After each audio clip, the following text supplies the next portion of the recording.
시원적 구속사 설교 주제 계시 현현 제목 언약 공동체 속 현현 출애굽기 19장 4절에서 6절 내가 애굽 사람에게 어떻게 행하였은가 내가 어떻게 독수리 날개로 너희를 업어 내게로 인도하였음을 너희가 보았느니라.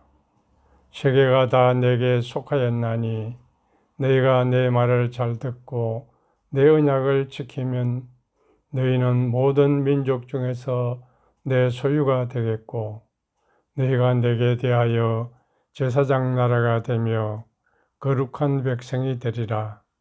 너는 이 말을 이스라엘 자손에게 전할지니라. 아멘. 사랑하는 성도 여러분, 인생을 살다 보면 어느 순간 멈추어 서서 이런 질문을 하게 됩니다. 나는 어떻게 여기까지 왔는가? 돌이켜보면 우리 인생에는 광야 같은 시간이 있었습니다. 앞은 보이지 않고 뒤에는 지나온 상처가 남아있고 내일은 안개처럼 불확실한 시간들. 우리는 말합니다. 내가 견뎠다. 내가 노력했다. 내가 이겨냈다. 그러나 오늘 하나님은 우리에게 전혀 다른 기억을 주십니다. 아니다. 너는 네 힘으로 여기까지 온 것이 아니다. 내가 너를 독수리 날개로 업어 여기까지 데려왔다.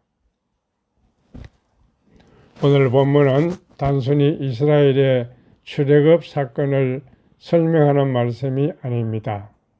이 말씀은 인간 존재의 가장 깊은 비밀을 보여줍니다. 구원은 인간이 하나님께 올라가는 이야기가 아니라 하나님께서 인간에게 내려오셔서 자신을 드러내시는 이야기입니다. 이것이 계시입니다. 계시는 정보가 아닙니다. 계시는 사건 설명이 아닙니다. 계시는 하나님 자신이 우리에게 드러나시는 현현입니다. 이스라엘은 애굽에서 400년 동안 종살이했습니다. 그들은 자신의 힘으로 자유를 얻지 못했습니다. 그들은 강한 군대도 없었습니다. 정치적 힘도 없었습니다.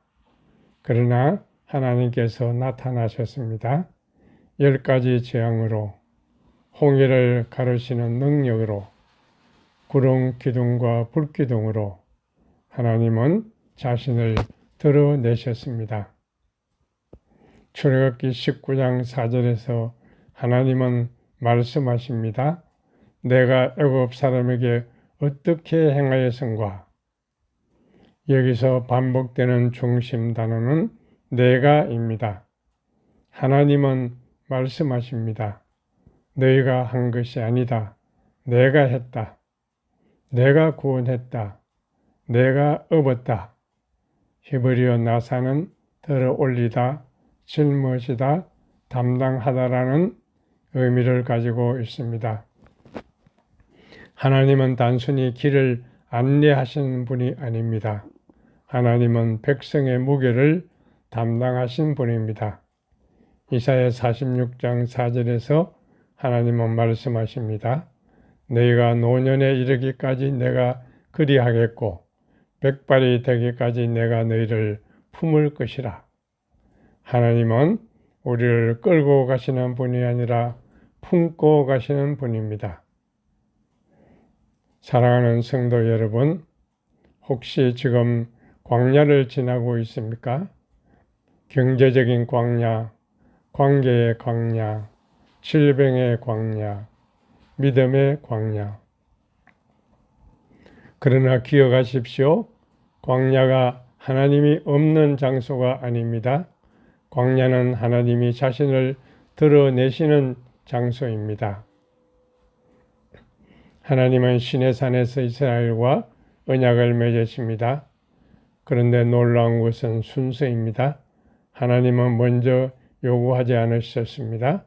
먼저 사랑하셨습니다. 먼저 구원하셨습니다. 먼저 업으셨습니다.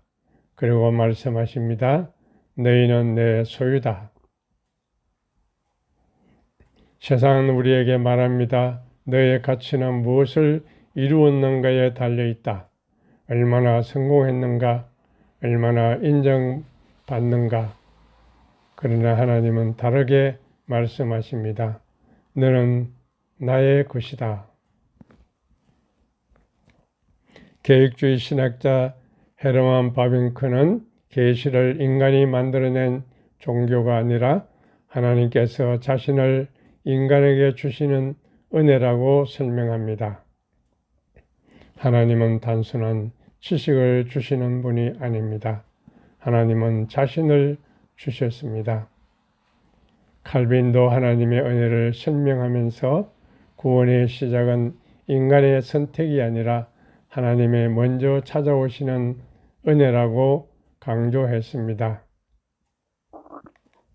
사랑하는 성도 여러분, 우리의 가장 깊은 정체성은 나는 무엇을 가지고 있는가가 아닙니다. 나는 누구에게 속해 있는가입니다.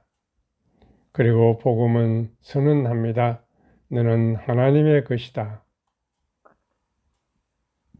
출애굽 사건은 갑자기 등장한 사건이 아닙니다. 성경 전체의 흐름 속에서 보아야 합니다. 창조, 하나님은 인간을 자신의 형상으로 만드셨습니다. 목적은 하나였습니다. 하나님과 함께 거하는 것. 타락, 죄는 인간을 하나님으로부터 숨게 만들었습니다. 아담은 하나님의 얼굴을 피했습니다. 문제는 단순한 행동의 문제가 아니라 하나님의 현현 앞에서 숨은 존재가 된 것입니다. 언약, 그러나 하나님은 인간을 버리지 않으셨습니다. 아브람을 부르시고 이스라엘을 부르시고 계속 자신을 드러내셨습니다. 출애굽, 하나님은 노예를 백성으로 만드셨습니다. 예수 그리스도, 마침내 하나님은 완전히 자신을 드러내셨습니다. 요한복음 1장 14절입니다. 말씀이 육신이 되어 우리 가운데 거하심에 하나님은 이제 돌판에만 말씀하지 않으셨습니다. 하나님은 인간의 몸으로 오셨습니다. 예수 그리스도는 하나님의 최종적 현현입니다. 십자가는 가장 깊은 하나님의 드러남입니다. 왜냐하면 그곳에서 하나님의 사랑이 완전히 나타났기 때문입니다. 십자가는 실패가 아닙니다. 하나님이 자신을 내어주신 사랑의 현현입니다. 현대 철학은 인간 존재를 깊이 질문합니다. 하이데거는 인간을 현 존재라고 불렀습니다. 인간은 단순히 살아있는 존재가 아니라 자신의 존재의 의미를 묻는 존재입니다. 그러나 성경은 한 걸음 더 나아갑니다. 인간은 하나님 앞에서만 자신을 발견합니다. 모세는 떨기나무 앞에서 새로운 존재가 되었습니다. 베드로는 예수님의 부르심 앞에서 새로운 사람이 되었습니다. 바울은 다메섹의 빛 앞에서 새로운 피조물이 되었습니다. 현현은 하나님만 드러내는 것이 아닙니다. 현현 앞에서 인간도 드러납니다. 나는 실패자가 아닙니다. 나는 버려진 존재가 아닙니다. 나는 하나님의 형상으로 부름받은 존재입니다. 왜냐하면 하나님께서 말씀하시기 때문입니다. 너는 내 것이라. 하나님은 이스라엘에게 말씀하셨습니다. 너희가 제사장 나라가 되리라. 제사장은 연결하는 사람입니다. 하나님과 세상 사이의 다리가 되는 사람입니다. 오늘 교회도 마찬가지입니다. 교회는 세상에서 도피하는 공동체가 아닙니다. 하나님의 사랑을 보여주는 공동체입니다. 본 해프는 교회가 세상 속에서 타인을 위한 존재가 되어야 한다고 말했습니다. 그리스도인은 자기만 구원받은 사람이 아니라 하나님의 사랑을 세상에 나타내는 사람입니다. 오늘 세상은 교회에게 묻습니다. 내 안에 하나님이 보이는가? 우리의 말에서, 우리의 용서에서, 우리의 사랑에서 하나님의 현현이 나타나야 합니다. 과학은 우리에게 중요한 사실을 알려줍니다. 빛이 없으면 세계는 보이지 않습니다. 존재하지만 드러나지 않습니다. 우주의 별도, 미시한 입자도 빛과 관측을 통해 우리에게 나타납니다. 마찬가지입니다. 하나님이 계시지 않은 것이 아닙니다. 인간이 볼 수 없는 것입니다. 그래서 하나님은 빛으로 오셨습니다.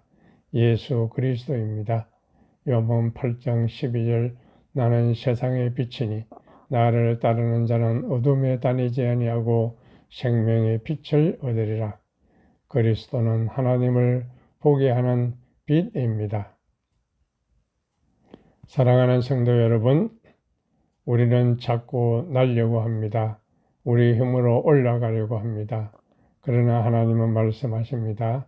내 날개 아래 머무르라.